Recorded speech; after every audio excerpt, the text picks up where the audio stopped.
बिस्मिल्लाहिर्रहमानिर्रहीम अस्सलाम वालेकुम। आज की वीडियो में हम डिस्कस करेंगे नावल मौत स्मोक, जो कि लिखा गया है मोहसिन हामिद की जानिब से। पाकिस्तानी राइटर हैं मोहसिन हामिद, जिन्होंने अपना ज़्यादातर वक्त पाकिस्तान से बाहर गुजारा, लेकिन उन्होंने अपने वर्क्स के अंदर पाकिस्तान के जो इशूज़ हैं उनको डिस्कस किया है। उनका चाहे मास्टरपीस द रिलेक्टेंट फंडामेंटलिस्ट हो या उनका पहला नावल जो कि पाकिस्तान और इंडिया दोनों में बहुत सक्सेसफुल गया, मौत स्मोक, उसके ऊपर हम आज बात करेंगे। सबसे पहले हम देखेंगे कि क्या समरी है, इसकी शॉर्ट सी समरी डिस्कस करेंगे। फिर टाइटल किस तरह इसका सिग्निफिकेंट है, इसके अंदर क्या थीम सिंबल्स इस्तेमाल किए गए हैं मोहसिन हामिद की जानिब से, और मोहसिन हामिद अपने इस वर्क के बारे में क्या कहते हैं, क्या रिलीजियस, सोशल और पॉलिटिकल इम्प्लीकेशंस हैं इस नावल के हवाले से, उसके बारे में भी हम बात करेंगे। सबसे पहले अगर हम बात करें किसी भी राइटर को समझने के लिए उसकी बायोग्राफी को जानना बहुत ज़रूरी है, उसके हालात को जानना बहुत ज़रूरी है। और जो मॉडर्न राइटर्स हैं वो ज़्यादातर अपनी लाइफ को, अपने इर्द गिर्द के हालात को ही अपने वर्क्स में प्रोजेक्ट करते हैं। जैसे कि अगर हम बात करें रिलेक्टेंट फंडामेंटलिस्ट की, उस नावल में भी मोहसिन हामिद ने अपने जो सोसाइटी है, जो 9/11 का वाक़या है, पाकिस्तान और अमेरिका के ताल्लुकात उससे पहले कैसे थे, उसके बाद कैसे थे, उसको बताया है। तो किसी भी राइटर को, जब मैं तो स्टडी करती हूँ तो सिर्फ उसका जो वर्क हमारे सिलेबस में मौजूद होता है उसको नहीं, बल्कि उसके अलावा जो 2-3 और उसके वर्क्स होते हैं मेजर, उनको भी स्टडी करते हैं ताकि उसका पर्सपेक्टिव समझ आ जाए, हमें राइटर की समझ आ जाए, ताकि फिर हम अपने जब एनालिसिस कर रहे होते हैं उसमें हम उसके दूसरे वर्क्स को भी इंटर रिलेट करते हुए एक अच्छा सा क्वेश्चन तैयार करें और एक अच्छा इम्प्रेशन छोड़ें एग्जामिनर के ऊपर। अगर हम बात करें मौत स्मोक के हवाले से, तो इसके डिफरेंट नरेटर्स हैं। डिफरेंट नरेटर से बात यह है, मुराद ये है कि डिफरेंट लोगों ने इस कहानी को बताया। पहले हमें एक नरेटर नज़र आएगा जो कि अननाउन है, जो कि हमें बताता है हमारा जो मेन प्रोटैगनिस्ट है स्टोरी का, दारू, उसके बारे में। उसके बाद स्टोरी आगे चलेगी दारू के पर्सपेक्टिव से। उसके बाद हमें डिफरेंट जो लोग हैं वो कहानी को आगे लेके चलते हुए बताते हैं। हमें औरंगज़ेब भी स्टोरी बयान करता हुआ अपना पर्सपेक्टिव बताता हुआ नज़र आता है। उसके अलावा जो फीमेल करेक्टर मुमताज़ है इसके अंदर, वो अपना पर्सपेक्टिव बताती हुई नज़र आती है। मुराद भी अपने पर्सपेक्टिव से स्टोरी को बताने की कोशिश करता है।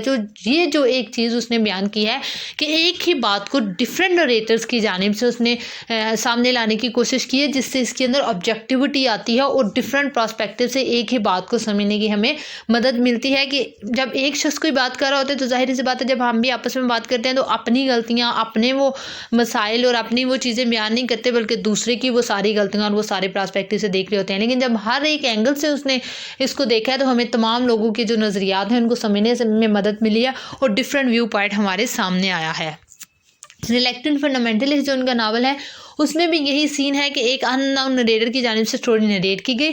फिर हमारे पास चंगेज़ एक मेन करैक्टर था जो अपनी स्टोरी बताता है और वो सारी जो सिचुएशन थी। तो हम देख सकते हैं कि लेस और मोर उसके जो तमाम वर्क्स हैं, 2 ही मेजर वर्क्स हैं उनके, तो उसमें भी वो यही चीज़ बयान करते हैं। उसके अलावा अगर हम मोहसिन हामिद की बात करें तो उन्होंने अपना जो ज़्यादातर वक्त है वो मैंने पहले भी बताया कि मुल्क से बाहर गुजारा है, और वो लिखते बहुत सारे न्यूज़पेपर्स के लिए हैं, बहुत ज़्यादा जो है वो मैगज़ीन्स के लिए लिखते हैं, और आए दिन न्यूयॉर्क टाइम्स और बाकी जो अखबारात हैं पाकिस्तान के, उनमें भी उनके वर्क्स छपते रहते हैं। उसके अलावा उनका जो ये नावल है मौत स्मोक, उसको पाकिस्तान में एक टीवी सीरीज़ के लिए भी जो है वो इस्तेमाल किया गया, और उसके अलावा इसके अंदर तमाम जो पर्सपेक्टिव हैं उस हवाले से तमाम जो चीज़ें हैं वो दिखाई गई। अब हम बात करते हैं समरी के हवाले से। तो नावल जो है उसकी सेटिंग बहुत इंपॉर्टेंट होती है। तो शुरू नावल हमारा होता है जेल से। एक कैदी है जो कि जेल में है और उसको एक लेटर पहुंचाया जाता है, किसकी जानिब से, एक गार्ड की जानिब से, और वो लेटर को पढ़ना शुरू हो जाता है। तो यहाँ पे यानी कि लाहौर और जेल के अंदर सेटिंग लिखी गई है हमारे नावल की इनिशियल लेवल पे। हमारे जो प्रोटैगनिस्ट हैं वो हैं जेल के अंदर और वही कैदी हैं और उनका नाम है दारू। अब दूसरे चैप्टर के अंदर चैप्टर वाइज ये लिखा गया है नावल और एसेज और डिफरेंट पर्सपेक्टिव नरेटर्स, मैंने जैसे पहले भी बताया उसको साथ लेके चलते हुए ये लिखा गया। तो अब पहली शिफ्ट में उसने हमें ये पिक्चर फ्राहम की कि एक प्रिजन बॉक्स है जिसके अंदर एक प्रिजनर है, उसको एक गार्ड एक लेटर पहुंचाता है, और वो जो आदमी है उसका नाम दारू है, और वो यहाँ पे एक लड़के को कत्ल करने के जुर्म में बंद है। नेक्स्ट चैप्टर में उसने हमें अब पीछे लेके चला गया है। अब दारू जो है हमें अपनी लाइफ बता रहा है, अपनी लाइफ के इंसिडेंट्स बता रहा है, जिसमें हमें पता चलेगा कि वो क्या माजरा था, आया उसने लड़के को वाकई कत्ल किया था या नहीं, या उसकी लाइफ के क्या ऐसे इंसिडेंट्स थे जो इसको जेल के अंदर लेके आ गए हैं। वो हमें स्टोरी बताता है कि वो एक बैंकर है और बैंक में जॉब करता था और अपने कस्टमर के साथ रूड होने की वजह से उसको जॉब से निकाल दिया गया था। अपने दोस्त औरंगज़ेब के बारे में बताता है और ये बताता है कि वो उसकी बीवी मुमताज़ में इंटरेस्टेड था और मुमताज़ का एक बच्चा भी था। आगे जाके नावल के अंदर हमें पता चलता है मुमताज़ एक सीक्रेट जर्नलिस्ट थी, लेकिन वो किसी को भी इसके बारे में बताती नहीं है। तो ये कुछ चीज़ें थी जो हमें बताता है दारू अपने बारे में। उसके अलावा नेक्स्ट जो नरेट किया गया है चैप्टर वो मुराद की जानिब से किया गया है। मुराद बादशाह भी दोस्त है दारू का और वो अपने पर्सपेक्टिव से बताता है कहानी को। वो कहता है कि जब ख़त्म हो गई उसकी जॉब दारू की तो अब वो बहुत ज़्यादा डिप्रेस था, बहुत ज़्यादा स्मोकिंग करता था, उसके अलावा बहुत ज़्यादा दारू पीता था, मतलब बहुत ज़्यादा शराब पीता था और इन चीज़ों में इन्वॉल्व हो गया था। और वो बताता है कि किस तरह मैं और दारू आपस में मिले और फिर हम लोग क्रिमिनल एक्टिविटीज़ में इंगेज हो गए, यानी कि हम लोग जो है वो ये स्मगलिंग का काम करना शुरू हो गए। हम लोग जो है वो ये शराब की चीज़ें आपस में बेचना शुरू हो गए और हमने ये कारोबार शुरू कर लिया। तो हमें ये मुराद की जानिब से पर्सपेक्टिव मिल गया दारू के बारे में। वो कहता है कि मैं और दारू दोनों क्रिमिनल शख्स थे। जब भी हम किसी भी वर्क के ऊपर अगर आ जाए कि इसका करैक्टर लिखें, करैक्टर एनालिसिस करेंगे, स्टोरी के अंदर यही मेन चीज़ें होती हैं जो हमें हेल्प आउट करती हैं। और इसके अंदर तो बहुत सारा सामान हमें जो प्रोटैगनिस्ट है उसके करैक्टर के बारे में मिल गया। हमें पता चलेगा मुराद क्या सोचता था दारू के बारे में, हमें पता चलता है ओजी क्या सोचता था औरंगज़ेब दारू के बारे में, उसका क्या नज़रिया था। मुमताज़ ने भी स्टोरी नरेट की है तो मुमताज़ का पर्सपेक्टिव चलेगा। उसके अलावा एक अननोन नरेटर है जो कि मोहसिन हामिद हुद है, उसका क्या पर्सपेक्टिव है, उसने क्या उसके साथ सिंपैथी और क्या उसके साथ क्रूअल एटीट्यूड दिखाया है, उसके बारे में पता चलेगा। और फिर हुद क्या नज़रियात रखता है हमारा जो प्रोटैगनिस्ट है दारू अपने बारे में या अपनी लाइफ के बारे में, और कितना वो हुद के साथ जो है वो सिंसियर था और कितना वो हुद को ये समझता था कि हाँ मैं जस्टिफाइड हूँ इस तरह के एक्ट्स करने में क्योंकि सोसाइटी ने मुझे कुछ नहीं दिया। तो इस हवाले से हमें डिफरेंट पर्सपेक्टिव से इसके क्वेश्चन को हल करने की कोशिश करेंगे और डिफरेंट पर्सपेक्टिव से बात करेंगे। खैर नेक्स्ट हमारी स्टोरी चलती है, फिर नेक्स्ट डे की बात आ जाती है। दारू जब उठता है जाहिर सी बात है उसकी जॉब चली गई है, वो जब उठता है तो उसके घर में ना तो कोई बिजली होती है, ना पानी होता है, ना कोई एयर कंडीशनर होता है। और वो समर का महीने में ये नावल की सेटिंग रखी गई है, समर के सीज़न में रखी गई है। तो बहुत ज़्यादा जाहिर है लाहौर में गर्मी पड़ रही है तो उसकी वजह से उसका बहुत ज़्यादा टेम्परामेंट लो हो गया। वो कहता है कि ये क्या मतलब मसले हैं और वो उसे लगता है कि उसने fall from prosperity to adversity किया है। जिस तरह हम क्लासिकल वर्क्स में पढ़ते हैं कि एक हीरो होता है ट्रेजेडीज़ का और वो बहुत हाई रैंक होता है और फिर किसी वजह से उसका फॉल होता है, वो प्रॉस्पेरिटी टू एडवर्सिटी सफ़र करता है, यानी कि वो बिल्कुल ऊंचे लेवल से नीचे लेवल तक आ जाता है किसी अपनी गलती की वजह से। तो अगर हम देखें तो ये समहाउ एक ट्रेजेडी ही है जिसमें अपनी रूडनेस की वजह से, अपने हार्श रवैये की वजह से हमारा जो हीरो है दारू वो प्रॉस्पेरिटी टू एडवर्सिटी सफ़र करता है और फिर वो देखता है कि उसकी वजह से उसको क्या कॉन्सिक्वेंसेस भुगतने पड़ते हैं। खैर इसी दौरान उसको एक पार्टी में इनवाइट किया जाता है जो कि खुर्रम शाह उसका दोस्त है उसकी जानिब से रखी गई होती है, लेकिन ओजी औरंगज़ेब उस पार्टी को हेड कर रहा होता है, उस पार्टी को होस्ट कर रहा होता है। अब ओजी जो है ये जो नावल की सेटिंग है वो 1998 के बाद में रखी गई है, समर लाहौर 1998 की बात वो करता है। तो 1998 हम जानते हैं कि पाकिस्तान में इस हवाले से बहुत ज़्यादा इंपॉर्टेंट है कि जो न्यूक्लियर बम्बिंग है पाकिस्तान में एक एटॉमिक पावर बना था 1998 के अंदर। तो ओजी उस हवाले से बात करता है, कहते हैं कि पाकिस्तान अब बिल्कुल ऑल टुगेदर एक न्यू चीज़ बन गई और पाकिस्तान जो है वो राइज कर रहा है। अब मतलब कोई पाकिस्तान को कुछ नहीं कह सकता ये वो, जबकि दूसरी तरफ वो बात कर रहा है पाकिस्तान के राइज की दूसरी तरफ दारू का फॉल हो रहा है। तो मोहसिन हामिद ने ये बताने की कोशिश की है कि हमने अपने वो जो डिफेंस है उस चीज़ को तो कर लिया सेफ, हमने एटॉमिक सारी पावर ले ली, लेकिन हमारे लोगों का जो तर्ज ज़िंदगी है वो नीचे से नीचे चला जा रहा है। हमने सारा पैसा डिफेंस पे और सारा पैसा उन चीज़ों पे खर्च कर दिया, लेकिन हमारी जो असल लोगों की भूख है और लोगों की सफरिंग है वो तो ख़त्म नहीं हो रही। तो इस चीज़ को उसने जो पॉलिटिकल पॉइंट ऑफ व्यू है वो बताने की कोशिश की है। अब साथ साथ ये चैप्टर वाइज में लिखी गई है और डिफरेंट पर्सपेक्टिव को मैंने कितनी दफ़ा बताया है वो पेश करने की कोशिश कर रहे हैं। तो साथ साथ दरमियान में चैप्टर्स में हमें नज़र आता है कि उसका कोर्ट रूम के अंदर ट्रायल भी चल रहा है, हमारा जो हीरो है दारू उसका। और वो ये आइडेंटिफाई करने की कोशिश कर रहे हैं कि ये वाकई गिल्टी है अपने इस एक्ट के लिए और इसको सज़ा मिलनी चाहिए या नहीं। अब दारू और जो मुमताज़ है वो मज़ीद नज़दीक आ रहे हैं और वो आपस में रात भी बिताते हैं।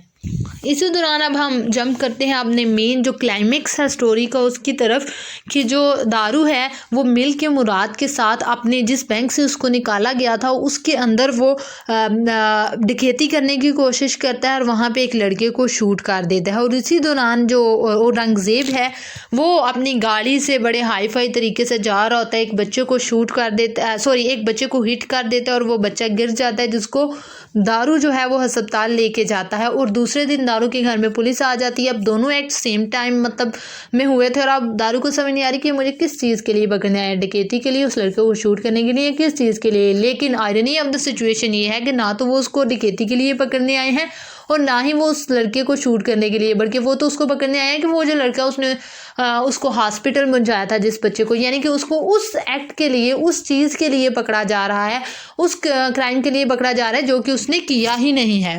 तो ये उसके लेवल पे एक बड़ी सी अजीब चीज़ हो जाती है। तो इस हवाले से भी वो पाकिस्तान के जो जुडिशरी सिस्टम है, पाकिस्तान का जो इम्प्लीमेंटेशन ऑफ लॉ है, उसको एक्सपोज करने की कोशिश कर रहा है कि कितना वीक है कानून पे अमल दरामद इस मुल्क के अंदर। इसी दौरान हमें पता चलता है कि मुमताज़ भी अपने पर्सपेक्टिव से स्टोरी बताती है। हमें उसके बारे में पता है कि वो सीक्रेट जर्नलिस्ट है, औरंगज़ेब की बीवी है, लव अफेयर है उसका दारू के साथ, हमारा जो स्टोरी का हीरो है। और वो अपने पर्सपेक्टिव से स्टोरी बताती है और कहती है कि मैंने औरंगज़ेब के साथ शादी तो कर ली लेकिन मुझे उससे मोहब्बत कभी भी नहीं थी। कहती है कि मेरा सीक्रेट लव अफेयर अपना बताती है जो दारू के साथ उसका रहा, और उसके अलावा अपने बच्चे के बारे में भी बताती है कि उसको अपने बच्चे से बहुत मोहब्बत है। अब जेल में पहुंच चुका हुआ है हमारा जो स्टोरी का प्रोटैगनिस्ट है। इसी दौरान जो जर्नलिस्ट है, जो मुमताज़ है, वो एक स्टोरी बिल्ड करती है और वो लिखती है, एक रिसर्च बनाती है जिससे उसे पता चलता है कि जो गिल्टी है वो असल में दारू नहीं है बल्कि औरंगज़ेब है। और उसकी ये जो रिसर्च है वो दारू तक भी पहुंचती है जेल में, और वो इस रिसर्च को पढ़ता है और उसके पढ़ने के दौरान ही ये ख़त्म हो जाता है नावल। यानी कि जेल से नावल शुरू हुआ था, कैदी से शुरू हुआ था, दारू से शुरू हुआ था, जेल पे ही ख़त्म होता है, कैदी पे ही ख़त्म होता है, दारू पे ही हमारा ये नावल ख़त्म हो जाता है। तो नावल इन शॉर्ट एक ऐसे शख्स के बारे में हमें बताता है जो कि प्रॉस्पेरिटी टू एडवर्सिटी फॉल करता है अपने रूडनेस की वजह से, और इसके अलावा स्मोकिंग में बहुत ज़्यादा वो इन्वॉल्व था और अपने दोस्त की बीवी से वो मोहब्बत भी करता था और उसके साथ उसने काफ़ी रातें भी बिताई थी। अब अगर हम इसका एनालिसिस देख लें डिफरेंट लिहाज से, सबसे पहले अगर हम टाइटल की बात करें तो टाइटल है मौत स्मोक। मौत एक होता है ऐसा कीड़ा जो कि शम्मा के गिर्द घूमता रहता है और आखिरकार वो जल जाता है और जल के धुएं की सूरत में वो भस्म हो जाता है, राख हो जाता है। और इसके अलावा स्मोक यानी कि स्मोकिंग का हमने बहुत ज़्यादा इसके अंदर रेफरेंस पढ़ा, तो स्मोकिंग के हवाले से तो आपको कोई कन्फ्यूजन नहीं होनी चाहिए कि क्यों उसने उसका टाइटल ये रखा। अब मौत जो है वो सिंबल ऑफ डेंजर इसने इसके अंदर लिया है, यानी कि symbol of robbery and killing and all these things. वो कहते हैं कि वो जो रोशनी होती है, मौत जो है वो देखता है शाइननेस है, रोशनी है, और वो उसकी तरफ लपकता है, लेकिन उसको नहीं पता कि वो असल में क्या है। रोशनी असल में वो जला के भस्म कर देगी। तो वो कहता है कि same is the case with the characters of the मौत स्मोक। वो भी एक दूसरे की तरफ इसलिए लपकते हैं कि वो समझते हैं कि वो बड़े मतलब बाहर से बड़े शोशा वाले नज़र आ रहे होते हैं, उनको लगता है अंदर से भी ये कुछ हैं, वाकई बड़ी चीज़ है। लेकिन जब वो मतलब किसी से इंटरेक्ट करते हैं, मिलते हैं, तो फिर अंदर से उनकी असलियत उन्हें पता चल जाती है और वो उनके अंदर को, उनके दिल को जला के राख कर देता है। वो मतलब जो हमारे यहाँ ये कहा जाता है और एक सच्ची बात कही जाती है कि किसी भी इंसान के बारे में आप अच्छा पर्सपेक्टिव उस वक्त तक रख सकते हैं जब तक उसकी ज़बान बंद हो। जैसे इंसान अपनी ज़बान खोलता है तो वो अपना असल खोल देता है दूसरे के सामने। तो वो ये भी कहता है कि दूर से वो जो लोग थे वो दारू भी बड़ा अच्छा नज़र आता है मुमताज़ को, और वो कहता है कि मतलब वो कहती है कि क्या मतलब ये आदमी है, बड़ी उसकी पर्सनैलिटी और ये वो हर चीज़, वो उससे इम्प्रेस होती है और उसके नज़दीक जाती है, अपने हस्बैंड को भी छोड़ देती है। लेकिन जब आखिर पे वो उसको कहता है कि मुझसे शादी कर लो या मेरे पास आ जाओ, तो वो कहती है नहीं, मैं नहीं छोड़ सकती अपने हस्बैंड को, बेशक मैं उससे मोहब्बत नहीं करती हूँ, ना ही अपने बच्चों को छोड़ सकती हूँ। तो वो जो एक स्लोगन था वो जो उसकी शाइनेस की वजह से उसकी तरफ गई थी, लेकिन आखिरकार वो पाती है कि वो एक बहुत ही हॉलो सा करैक्टर है। इसके अलावा जो हमारा प्रोटैगनिस्ट है दारू, वो भी मुमताज़ की तरफ अट्रैक्ट होता है, लेकिन आखिरकार उसको भी पता चलता है कि ये उसके लिए सिंसियर नहीं है। तो डिफरेंट करैक्टर्स जो हैं, मुराद जो है वो दारू के साथ मिलके काम करता है, लेकिन आखिरकार वो उसको नहीं सही पाता। और औरंगज़ेब जो अपनी स्टोरी नरेट करता है एक चैप्टर में, वो उसमें बताता है कि जो दारू है वो एक बहुत ही बिटर और एक बहुत ही जेलस किस्म का इंसान है, और वो मेरी सक्सेस और मेरी हर चीज़ से जेलस होता है। यानी कि तमाम जो करैक्टर्स हैं वो आपस में मोहब्बत और दोस्ती के रिश्ते में बंधे हुए हैं, लेकिन वो उन एक दूसरे को जो है वो निगेट भी करते हैं, और वो कहते हैं कि ये सिर्फ जिनकी जो शाइनेस है और ये जो इनकी अपीयरेंस है वो डिसेप्टिव है, और वो एक दूसरे को सिर्फ धोखा देने की कोशिश कर रहे हैं। तो वो जो ये सारा शम्मा और परवाने का जो आपस में रिलेशनशिप है, उसको बताने की इंसानों के रिलेशन में भी कोशिश ये की गई है कि एक दूसरे की तरफ हम बढ़ते तो हैं ज़ाहिरी शो शाह को देखते हुए, लेकिन आखिर काम हम एक दूसरे से अलग हो जाते हैं, और हमें मतलब पता चल जाता है असलियत क्या, जब दूसरा लेकिन हमें जला के राख करता है तब। अगर मोहसिन हामिद के इंटरव्यू सुने इस हवाले से, तो वो एक रिलीजियस इम्प्लीकेशन इसको देते हैं, एक स्पिरिचुअलिटी की बात करते हैं। कहते हैं कि जो 3 बेटे थे सेंट के, जिसका नाम मुराद था और दारू था और उसके अलावा औरंगज़ेब था, और किस तरह डिफरेंट पर्सपेक्टिव्स थे उस हवाले से बात की। इसके अलावा वो उसको पॉलिटिकल जो टच है वो भी देने की कोशिश करती है कि वो जो बरी सगीर में औरंगज़ेब ने हुकूमत की थी, उस हवाले से वो औरंगज़ेब के करैक्टर को बताते हैं कि वो किस तरह सिर्फ अपने लिए सोचता है और अपनी सक्सेस को बहुत ऊपर लेके जाता है। उसके लिए बेशक उसको किसी को जितना भी डिस्ट्रॉय करने पड़े, किसी को कितना भी नीचा दिखाना पड़े, उसको पता था उसने कार से हिट किया उस बच्चे को, लेकिन उसने दारू को ये तमाम कॉन्सिक्वेंसेस भुगतने दिए और कोई परवाह नहीं की, सिर्फ अपने अच्छे नाम और काम के लिए। इसके अलावा अगर हम बात करें थीम्स की, तो थीम्स इसके अंदर desire, class division in society, यानी कि जब दारू फाल करता है प्रॉस्पेरिटी टू एडवर्सिटी, उसका तमाम कुछ जाता रहता है, तो वो सोसाइटी के अंदर अपने आप को फिट करार नहीं देता। कहता है कि मतलब अब मैं अपर क्लास में कैसे मूव करूँगा, ना मेरे पास जॉब है, ना पैसे हैं, ना कुछ मज़ीद बचे अपने घर के बिल तक तो मैं पे कर नहीं सकता। इसके अलावा डेथ, पावर, लैक, जेलसी, इसके अंदर जो जेलसी फील करता दारू जो है वो उसकी जानिब औरंगज़ेब की जानिब ये भी बताया गया। अनएम्प्लॉयमेंट, जब उसके पास जॉब नहीं रहती तो वो डिफरेंट बुरे कामों में इन्वॉल्व हो जाता है, वो शराब बेचने के काम भी करता है, वो स्मगलिंग में मुलविस होता है, वो डकैती भी करता है और फिर वो शूट भी करता है लड़के को जब डकैती के लिए जाता है। तो ये जो तमाम चीज़ें हैं वो उसने पाकिस्तान के जो अनएम्प्लॉयमेंट का इशू है उसको भी हाईलाइट करने की कोशिश की है कि इसकी वजह से जो है वो क्राइम रेट बढ़ रहा है। ग्रीड एंड लस्ट की बात करता है, कि सेक्सुअलिटी की बात करता है। जितना एक सोसाइटी के अंदर इन चीज़ों को दबाने की कोशिश की जाती है, जो बेसिक नीड है, उतना ही उसमें वो कहता है कि मज़ीद उभर के सामने आती हैं और मज़ीद जो रेप केसेस हम देखते हैं आए दिन उसका सबब बनती हैं। इसके अलावा जो मार्क्सिस्ट पर्सपेक्टिव है उसको भी बताने की डिफरेंट क्रिटिक्स कहते हैं कोशिश की है मोहसिन हामिद ने, कि मार्क्सिज्म जो थ्योरी थी या मार्क्सिस्ट जो कार्ल मार्क्स की जानिब से ये पेश किया गया पॉलिटिकल सिनेरियो, उसमें वो ये कहता था कि जो पैसा है ना वो मेन डिज़ायर है इंसान की। तो किसी भी आप इंसान को या किसी भी आप वर्क को या किसी भी लिटरेचर को, किसी भी चीज़ को जब आप देखते हैं तो आपको पैसे के पर्सपेक्टिव से देखना चाहिए। अगर किसी के पास पैसा है तो वो इस माशरे के अंदर सब कुछ है, अगर पैसा नहीं है तो फिर कोई कुछ भी नहीं है। इसलिए जो मेन फोकस होना चाहिए वो पैसा कमाने की तरफ होना चाहिए इंसान का। अस्तगफिरुल्लाह। और ये मार्क्सिज्म थ्योरी का था, क्योंकि वो कहते हैं कि इंसान के अंदर एक बेसिक डिज़ायर है पैसे के लिए। तो वो उसने इसके अंदर बताने की कोशिश की है कि जब इंसान सिर्फ पैसे के पीछे ही भागता है तो फिर इसका फाल होता है। उसका फाल ना सिर्फ वो माशी लिहाज से होता है बल्कि उसका फाल जो है वो उसकी स्पिरिचुअलिटी के लिहाज से भी होता है, क्योंकि lack of faith on God भी एक थीम है जो बताया मोहसिन हामिद ने इसके अंदर। क्योंकि ना तो दारू जो है वो गॉड पे बहुत ज़्यादा फेथ और बहुत ज़्यादा ईमान रखता हुआ हमें नज़र आया है, ना ही मुमताज़ और ना ही औरंगज़ेब। तो वो जो दूरी है रिलीजन से वो भी इसके अंदर उसने बताने की कोशिश की है कि लोग जो हैं वो मार्क्सिज्म की तरफ जा रहे हैं, पैसे के पीछे भाग रहे हैं, जिसकी वजह से वो अपनी स्पिरिचुअलिटी को खो देते हैं। तो ये डिफरेंट लिहाज से हमने उसकी इंटरप्रिटेशन देखी, सोशियो पॉलिटिकल लिहाज से, रिलीजियस लिहाज से, और इसके अलावा क्या पर्सपेक्टिव था मोहसिन हामिद का इस हवाले से, टाइटल किस तरह है, और फिर थीम्स को भी हमने इसमें डिस्कस किया। आई होप कि आपको इसकी समझ आ गई होगी। अगर आपको इसकी समझ आई है तो चैनल को सब्सक्राइब कर दें, लाइक कर दें और शेयर कर दें। Thank you so much for watching the video.